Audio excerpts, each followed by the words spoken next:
Here's what's making news on Roadshow.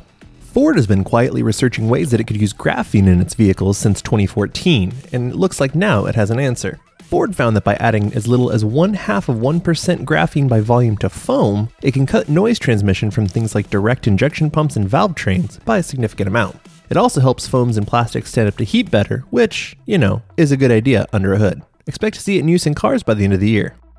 Ride-hailing is big business, and in China, it's even bigger still. That's why Daimler, parent company of Mercedes-Benz, is considering partnering with Chinese car company Geely, aka parent company of Volvo and Lotus, to form a ride-hailing partnership that would ideally rival Didi Chuxing. While things are still just in the early stages, it could mean a big shake-up for things in China.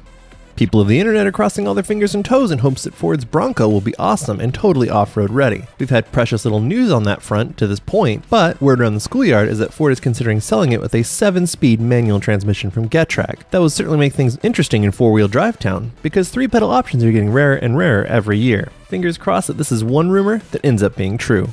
Find more on these stories over at theroadshow.com. We'll talk to you tomorrow.